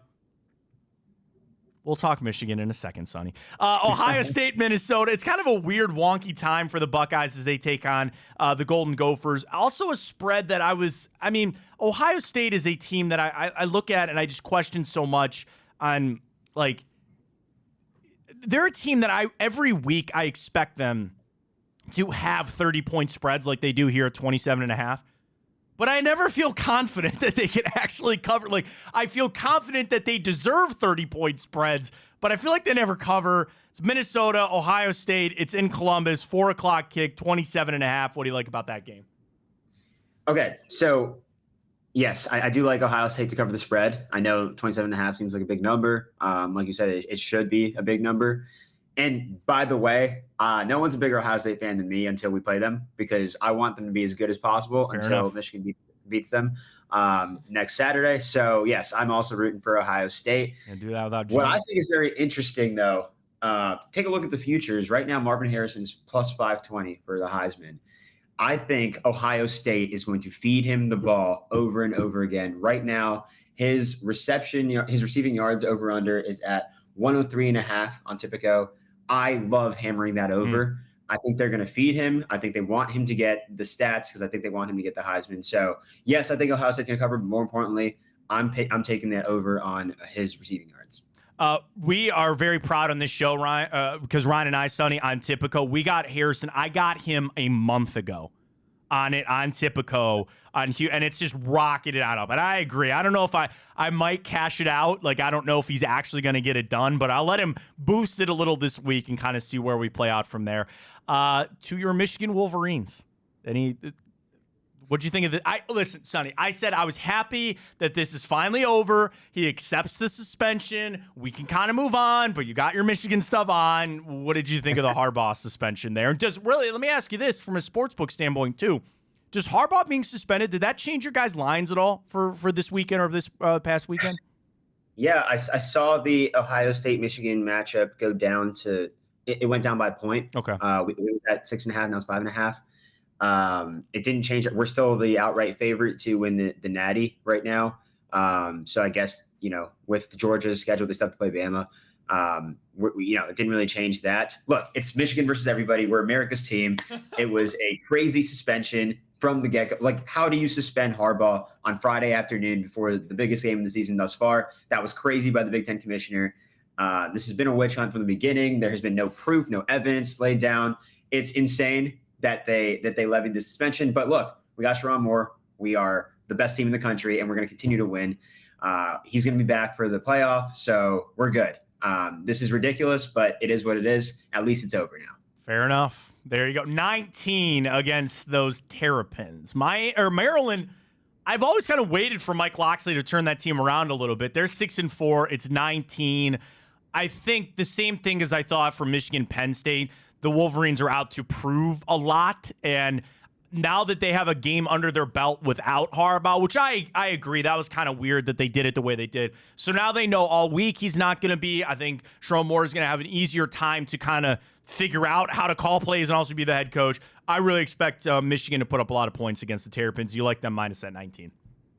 Yeah, I do. I think he's going to make them cry like he was crying last week. I can see, trying to make a statement here. I feel bad because there is nothing against the Terps, but they are now going to have to deal with the punishment that comes with, Michigan being scrutinized the last couple of weeks. Maryland did have that one half against Ohio State, right? I think everybody remembers that, right. But they haven't looked great since then. I do expect Michigan to really try to lay the beat down on Maryland this week. 3:30 down to the SEC. Number 1, Georgia. Number 16, Tennessee. Georgia, a 10-point road favorite. We know how hard it can be to play there against Tennessee. At this game, I do look a lot at Joe Milton and say if he can just somehow go crazy and put up a lot of stats and a lot of numbers. He's not had the season I think a lot of people expected on their side. What do you make of this game? Georgia's team, obviously, they're back to number 1 after their nice win over Ole Miss. They will stay number 1 clearly because, as the committee says, they value the top 25 wins. Tennessee's 18. Honestly, Sonny, I thought, and obviously you're the expert, is why you bring in. I thought this line would have been higher. Like, it's easy for me. I think I might jump here at Georgia minus that 10. Your thoughts? I don't like it being a road matchup in the SEC. I think that's why you see the 10 and not a little bit higher. Like you said, I think we all expected Joe Milton to be a little bit better. Even me being a Michigan fan and seeing him in Michigan, I still expect him to be better than what it's been so far. But the team has clearly shown that they rally around him. So right now, I'm staying away from that minus 10. Okay. I really like the over. I know 58.5 is a really high number. And actually, we see more action on the under at the moment. Right now, 60% of the bets are on the under, but I really like that over. I think Georgia's going to come out here. Carson Beck has looked good as of late, so I think they're going to try to put some points, and I think that we easily hit that over. I think the game of the weekend, no doubt about it, is Washington traveling to take on Oregon State. It is in Corvallis, which is probably why the Beavers are a 1-point favorite against the undefeated Huskies. Penix, DJ Ongalele is there now for Oregon State. And I don't know why, Sonny. I've caught a few Oregon State games, probably just late night, sitting there on Saturday night. You flip them on. They're 8-2, 11. I think they're sneaky. I don't know if they should be favored in this. I think I might take Washington. I'll tell you this, and I might do an alternate here on typical, or let the game kick off. I love doing this. Let the game kick off and see if it swings my way. Because I got to tell you, I love Oregon State plus 3.5. So I'd have to get that on an alternate because they're the favorite right now. I think it's going to be a really close game here. Washington, Oregon State. What do you like? You said minus 1.5. It's -2 right now on our book. Okay. This feels like the last test for Washington. The Pac-12 always does it to himself, right? They always cannibalize themselves as we approach playoff time. This feels like the one that gets them, especially with how crazy this playoff picture is right now. They have to go undefeated, it feels like, to make the playoff. And I do worry for them that this is the one that gets them. So, yes, -2 does seem pretty crazy, especially if you're looking at Washington being the undefeated team right now. But I would not bet Washington right now. It does feel like this is the hardest test they'll face, and I do worry that they will lose. 62.5 is what I'm looking at right now. That's such a crazy high total. I like the under here. This is my lock of the week. I think last time I came on, I gave you a lock on the under, and this is my lock of the under of the week here, 62.5. Right now, we actually see 80% of the action on the under, and I'm with it as well. So I'm not going to touch it. This feels like one of those very close games, but I do feel like the under is a good play here. Great stuff, Sonny. We always appreciate it. Download the Tipico app. Use that code BIGPLAY200. Get signed up. Listen to what Sonny says. Make your bets. Next week, Sonny, we got to do an Ohio State-Michigan thing. So I have to ask before I'll set it next week. Do you enjoy a cocktail from time to time? Are you a fan of the spirits? I do. I do. All right. Keep that in mind for next week. I will. If you are accepting of it next Friday, we will place a little wager on the Ohio State-Michigan game. Maybe we'll just do straight up money line, and somebody will be a victor there. Straight up. I mean, we're laying 5.5 right now. I mean, I'll take the points. If you're going to offer, I'll take them. I'll take them. But we'll talk about that next Friday, all right? All right, sounds good. Great stuff. There he is, Sonny Gupta, sportsbook manager there on Tipico. And again, use that code BIGPLAY200. Dude, that Oregon State-Washington game is going to be a lot of fun. So here's where I got. And the thing is, it can go back and forth. The alternate spread, I mentioned like that +3. I can't get that right. Oh, no. Wait a minute. I was looking at the wrong side of it. You dumbass. Me. Sorry. Oregon State +3, -190. So you know what I want to do right now? Ryan, you know me, baby. Parlay that with the under. Hell yeah. No. I'm just going to parlay that with some of my other favorites on NCAA. You know what I mean? Like, I'm going to get that at -190. I'm going to take Ohio State to just, like, I'm going to take Penn State. No, I probably don't trust Penn State. I'm going to take Michigan to beat Maryland, okay? And then I'm going to boost. Oh, it's at 4 o'clock. That's why. You know what I mean? Like, this is what I love to do on Tipico. My true bet is I like Oregon State plus that 3.5. So what I can do is I can boost it by taking, Notre Dame's -3,000 against Wake Forest. Let me throw that in just to boost my parlay. I'm going to take Ohio State to beat Minnesota at -4,000. I'm going to take Oregon to beat Arizona State. And now I've gotten that all the way up to almost equal money. I love that. I love it. Arkansas. Isn't Alabama going to kick the ever-living hell out of somebody this weekend? I can't even get them on the money line. They got some out-of-conference game, I think. Gotta love that late in November. Yeah. I'm staying away from that Georgia-Tennessee game. I don't know why. Seems a little dicey. Matt, you know what my biggest takeaway from that interview with Sonny was? What's that? Your wonderful pronunciation of DJ. How do you say it? Ongalele. Ongalele. It's not as hard as you think. Very impressive, I must say. It's not really. I mean, it's like anything with hard names. Just say it like 3 times fast. Ongalele. It took me, I'd say, to a Tunga Vailoa. Just say Tunga Vailoa. It took me. I had somebody one time tweet me, not to cut you off, sorry. Somebody's like, there's no N in Tunga Vailoa. And I said, go watch the video of Tua. Somebody asks him at Alabama in an interview to say his last name, and he says Tunga Vailoa. So I'm going to go off of that he knows how to say his own last name, okay? Probably a safe bet. DJ Ongalele. He was the Clemson guy. Yeah. Remember him? Yeah, he was at Clemson. He's supposed to be the next great Trevor Lawrence. Traded one orange for another. We'll see. I'm pretty excited. All right, we're derailing the show. I get all hooked up on Tipico, man. I love Tipico. It's the best. I'll get to that bet in a minute because, Ryan, we have got to get to our Friday report card. Back to the pros we go. Brown Steelers.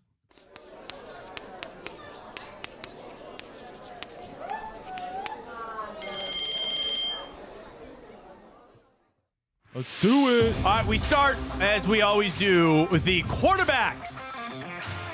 All right, so I feel bad about putting this. However, we see Kenny Pickett, QBR 81.1, completion percentage 61.3, below the average, and a touchdown, not horrible, to interception ratio 6-4. And Matt, I'll tell you what, I felt bad putting up DTR's numbers on here because it might be a little bit unfair. But right now, after his small sample size, he has a QBR of 28, a completion percentage of 54.1, and a not so good touchdown interception ratio of 0-3. Here's my thing. As much as everybody wants to, Kenny Pickett gets crowned and then is he good or is he not? And I can't get a vibe on it. I think going with Dorian Thompson-Robinson, the thing is, you trust Kenny Pickett more against the Browns defense than you do Dorian Thompson-Robinson against the Steelers defense. That's kind of how this factors out for this game. To that insanely low point total that we talked about with Sonny, that also, I think, is a reflection of the quarterbacks. Not only just these defenses, but certainly of the quarterbacks. Yeah, I mean, we got to lean Pickett. He's played more. He's had some bigger games. But do you know about that stat about the Steelers and a 400-yard passer?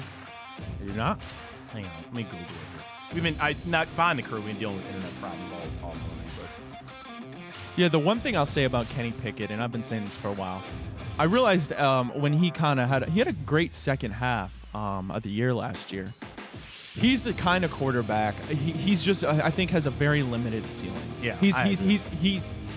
I'll give him credit. I think he's an NFL-ready quarterback in the sense of game management and when to throw the ball away. He's smart with that. But he just has a limited ceiling. He's not going to win you games with these wild plays like we see from the elites, like Patrick Mahomes and that. But he's not going to necessarily lose you games. And I think that's a big factor. It's why we see somehow the Steelers team at 6-3. So this is the stat that I was looking for.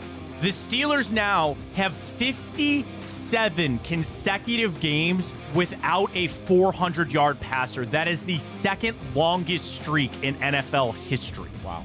And I think, I'm shooting from the hip, that's 57 for them. The next closest active streak is like 20 or something like that for 400-yard passers. So again, it's Roethlisberger at the end of his career, but now Pickett, and everybody got on Matt Canada.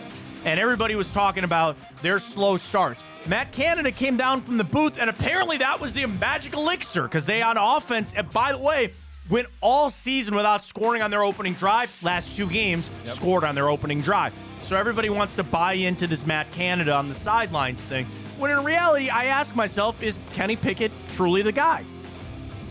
What has become apparent, and I'm not trying to make these comparisons, but it is what it is. He's like Baker Mayfield. I think he can be really good if it's in the right system with the right players and the right reads. And I don't think they were doing all of that. Now, part of your discovery of that is putting him in some bad situations and realizing, dude, he can't do that. Yeah. He can't make that throw. He can't make that play. But let's also call what it is, and we'll get to the rest of the offense here in just a second. I don't think Kenny Pickett's got a lot of weapons to throw to. We'll get to that in just a second. But, like, Pickett is a guy that needs help. Pickett is a guy that needs help, and I don't think he's getting a lot of help right now. Let's talk about Dorian Thompson-Robinson for a second.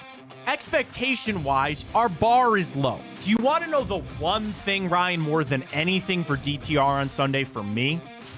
Guess. What do you think I'm going to say? Don't turn the ball over? Don't turn the freaking ball over. You are 100% correct. Just don't do that. He's going to throw an interception. I just know that. One is fine. Watch the strip sacks. Watch the fumbles when he runs. Just don't turn the ball over. I'll live with something. I'll live with anything beyond that. Why? I know Kevin Stefanski didn't say that this week about P.J. Walker. I believe that is the reason P.J. Walker is not your starting quarterback for this weekend. He turned the football over too much. Don't do that, DTR. Run the ball. Greg Williams, on this earlier, you missed it. Go back for the replay. What did Greg say? RPOs this weekend. Let's get a little RPO action going, and we'll see. So there's your quarterback matchup. We had to go with Kenny Pickett on that one. No. Alrighty, well, we'll go to the position groups, but first, and they're kind of close, but first we'll start with one that I don't think is really that close, and that's, of course, head coach Mike Tomlin getting the nod over Stefanski. In my opinion, one of the top 5 coaches, or maybe not 5, but top 10 coaches for sure in NFL history, just because of what he's been able to do with some beat-up rosters. And you can't lie, it's been super impressive. And one of the storylines of this season is he's been able to lead a not-so-great offensively group to a 6-3 record. So they are, Mike Tomlin in his career, 25-6-1 in his career against the Cleveland Browns. He's owned them. He has absolutely owned them through a lot of different players that have gone through there. I have a lot of respect for Mike Tomlin. I've said that for a long time, especially with his handling of the Mason Rudolph, Myles Garrett situation. That weighs heavy with me. But what is he? He's a defensive-minded guy. What do the Steelers want to do in this game? Run the ball and play defense. They know how to win here. They know how to play here. It's very clearly Mike Tomlin in this one over Kevin Stefanski. And it probably is one of the wide – it's one of the – to your point, you're right. It's one of the wider gaps of all the things that we're going to break down. What I'm looking up, though, how many Coach of the Years does Mike Tomlin have? Is he one of the ones that he's never won it? I'm not sure he's never won it, Matt. That's one of the gaudy stats. He's never won it. But like you said, Matt, and we've talked about this before, when you're that consistently good, especially in recent years, Coach of the Year award doesn't really necessarily tend to go to the best team with the best coach led, and more so the turnarounds we see. But the Steelers have consistently been great. And that goes to one of his greatest stats, the NFL record 16 consecutive non-losing seasons. Mind-boggling. Insane. And this year, what would we have been screaming? And look at the freaking Steelers, man. They're on their way to doing it again. I'm really impressed. Mike Tomlin's really good. Alrighty, well, on to wide receiver, Matt. We gave Cleveland the nod, and we've seen a pretty common theme here with the Browns report cards as of late, which that being Amari Cooper has been the best receiver on the field. However, the reason it's been close is because the other teams seem to have a little bit more depth, a little more guys that we can say are more consistent, as the Browns really have just leaned on Amari Cooper. But now we've seen David Njoku kind of take a step up in this offense, which has been nice and it's been expected. But we gave Cleveland the nod here at the wide receiver position. We did, and here's kind of how we got to this. Number one, he is the best receiver on the field, so you give that lean there. The problem is the next two best receivers are Deontay Johnson and George Pickens. In his career against the Cleveland Browns, in 7 games, he's got 30 receptions. It's only 4. The gaudy number is, Ryan, in 7 games, and I'm sorry, the internet's out. It's annoying the hell out of me. He's got almost 10 targets a game against the Cleveland Browns in his career, talking about Deontay Johnson. He's battled injuries. It seems like he's coming back to form. Then we get to George Pickens, and there were people in Pittsburgh screaming, give him the football. He's your best offensive player. Why are you not throwing him the football? But now he's throwing hissy fits, and he's unfollowing the Steelers on Instagram. None of that crap plays, especially for the Steelers. You think Mike Tomlin wants to put up with that crap? We already saw that. Common theme here for the Steelers wide receivers, man. And I think that's a little message that, okay, fine, we're not going to throw you the football then. Shut up. Yeah, and the Steelers have consistently throughout the last decade been one of the teams that have been able to develop these later round receivers into real factors in the game, and it's been impressive. And we saw George Pickens, he's without a doubt, we've seen him make these highlight reels one of the more impressive the smoke pure was pass there on catchers. him, yeah. But some of the knocks on him have been the yards per separation yards per route run, excuse me. But like you said, a little bit of drama has been unfolded with him, so who knows what's going to happen with that. Beyond that, then you'd probably go Elijah Moore. Allen Robinson is a corpse. He is nothing at all close to what he used to be. He's done. And then into the tight ends, Freiermuth's coming off of IR. He's going to play this weekend. Browns always seem to get busted up on the tight end.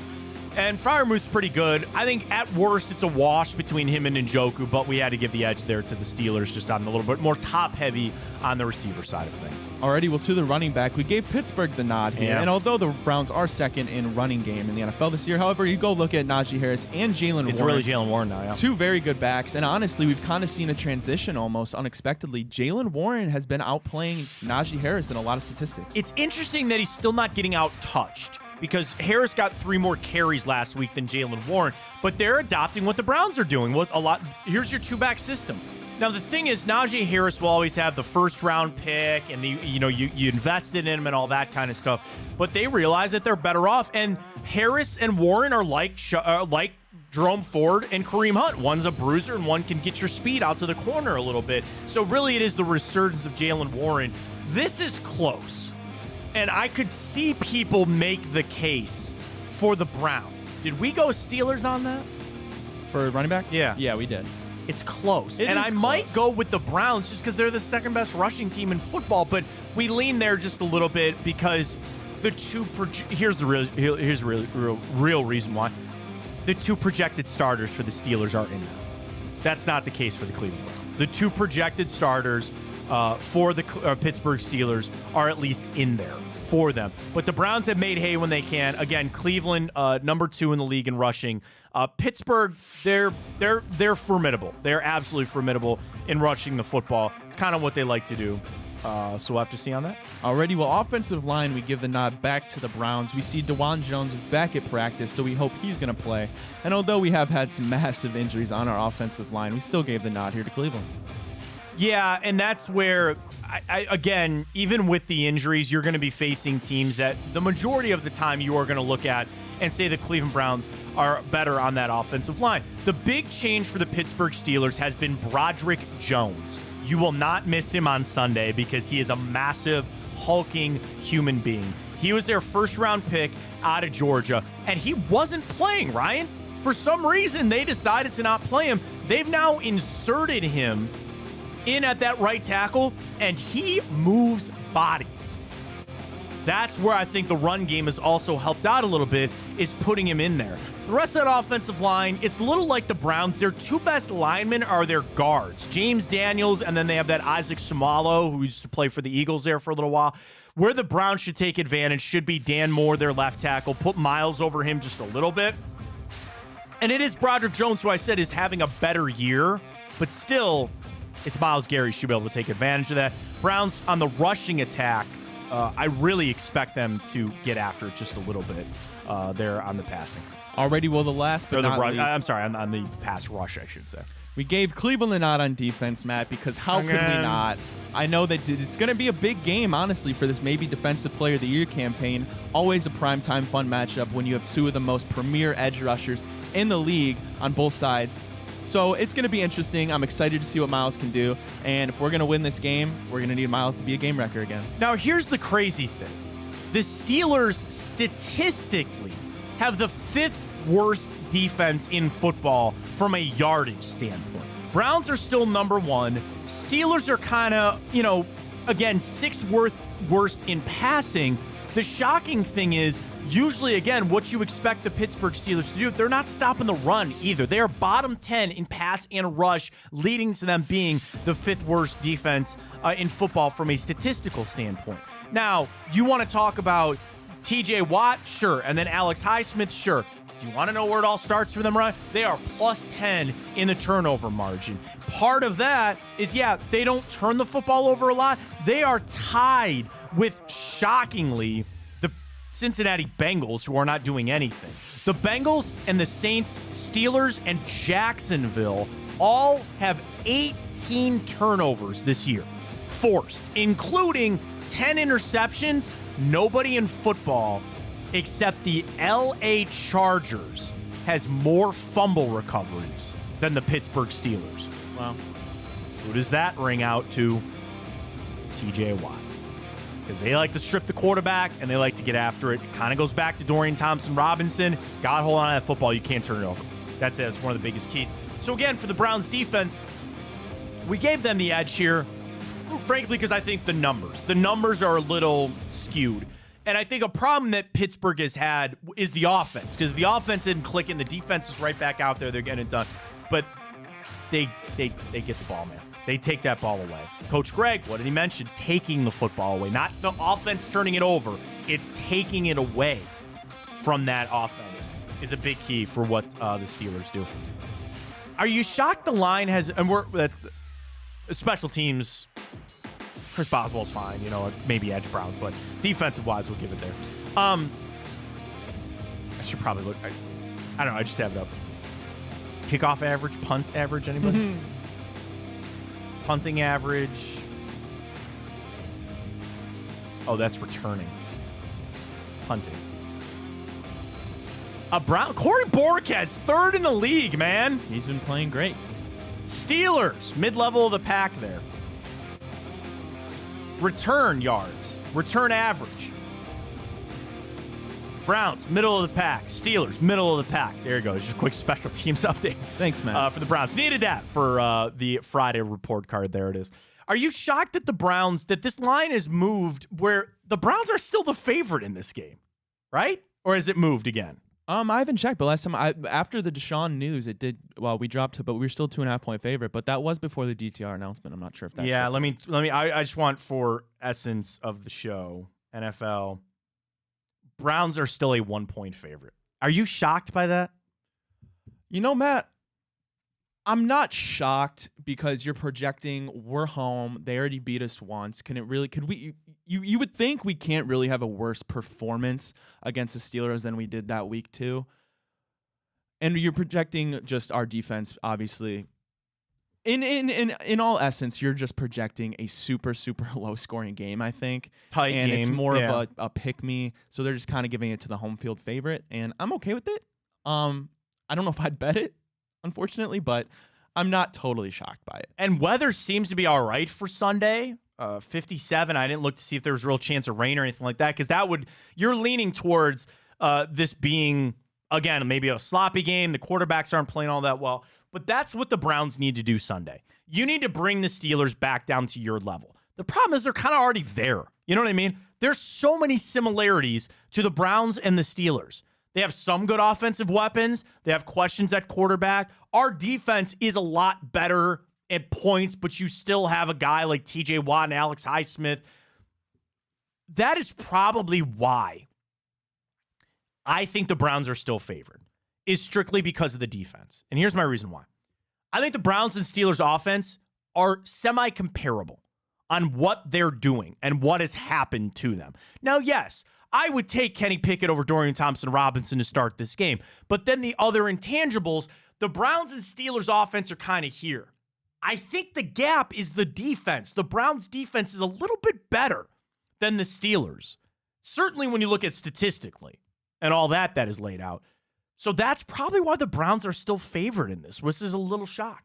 At the end of the day, I just need to get to this game. I need to get to this game to kind of flush out everything that happened this week and not focus on it. We haven't seen any news. Has Flacco signed yet this morning, Ryan? I have not seen. Okay. But then you can actually, I think, come Monday, win, lose, or draw, which we, of course, have tied against the Pittsburgh Steelers prior, you will then be able to really fully reassess where you're at with Flacco, with Dorian Thompson-Robinson, with whoever it might be that you got to start at quarterback. But this game Sunday, it's just going to be like that emotional release for us, for the Browns, for the fans, for the players, just to get out there and play a game and let it play out. And make no mistake, this is not the same Pittsburgh Steelers team that they've been of the past. Even when we lost to them earlier in the year, I still came out and I go, I don't know, man. You have the Chubb injury, which impacted everything. Like, I get it, but this is not the same Steelers team. I think the rivalry will help because guys in that locker room are going to be up for this game. They're going to be ready to go, and it's at home. This is one of those games that being at home is just going to be such a huge help. I'm looking at this game for the wild card. I'm not looking at this game for the division. You have a team that you're going to be competing against for the wild card. Take them out of that. Take them out of that. And then we can start discussing on where you want to go with the playoffs. It's almost like get through this game, but go out there. If you're going to go out there, you might as well get a win. I need to get through this game and be ready to go for the stretch run here. The Steelers are vulnerable. The Steelers are a team that you can take advantage of. And goes back to Dorian Thompson-Robinson. My best piece of advice, and I'm sure that's what they're telling him all this week, don't do too much. Just play your game. Don't turn the football over. And for everybody that captured all that excitement about DTR in the preseason, let's bring that to Sunday. The guy did make some plays. He knows he's going to start. They can trick this offense up for a little bit for him. I'm sure he learned a lot in that first Baltimore game. Of my low expectations for DTR, I actually think he's going to exceed them. I think Sunday will be a nice little game there for Dorian Thompson-Robinson. Don't turn the football over. I think he gets in the end zone. Yeah, Matt, I love the optimism. And we go back to our Twitter poll question. A lot of optimism there. Crazy. We asked, do you believe the Browns still have a shot to win the AFC North? 78.4% of people say yes. All right. Just 21.6% of people say no with 231 votes. Good. The nice thing is a win helps you on both fronts on Sunday. A win does that for Sunday. So that's going to be great stuff. Let's go get it, Browns. Come on, let's get it done. I feel good about Ohio State. I think they should be able to cover against Minnesota. They're gearing up for that game against Michigan. Really a great slate of college football games for that. But let's get to Typico Ryan for the Cavaliers tonight as they welcome back home Rocket Mortgage Fieldhouse, the Detroit Pistons. This moved a point literally in 2 minutes since I checked. It's 8.5 for the Cavs tonight. I like it. Pistons, I like right? it too. Pistons, yeah. I don't see any boosts. Let me get some boosts here. Cavs, okay, you want a basketball boost for tonight? Please, Matt. Cavs to beat the Pistons, Nuggets to beat the Pelicans, and the Knicks to beat the Wizards. That's boosted at plus 180. You like it? Yeah, you know what I do. I don't have an individual boost for this Cavs game tonight, but that's all right. Get on Tipico. I'll take the Cavs minus that 9.5. I'm right with I her. really like it more at 7, but back home, is Garland going to play tonight?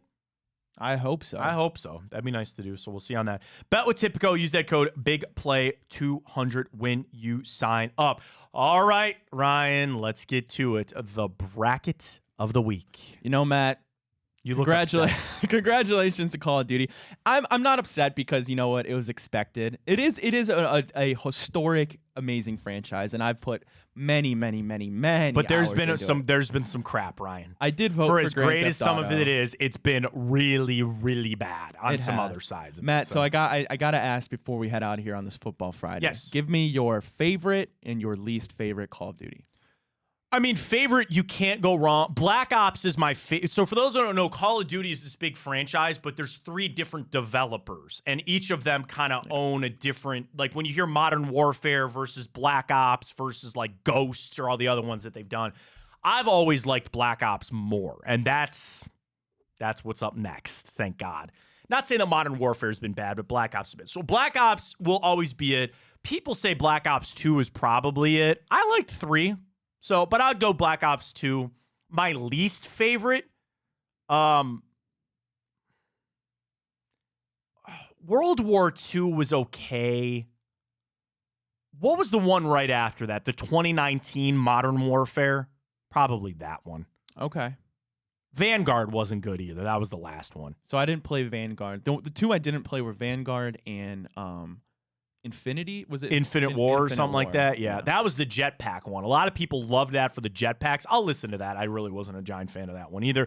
So congratulations to Call of Duty. Go play this weekend if you can. Golf clap for everybody. This weekend's going to be huge.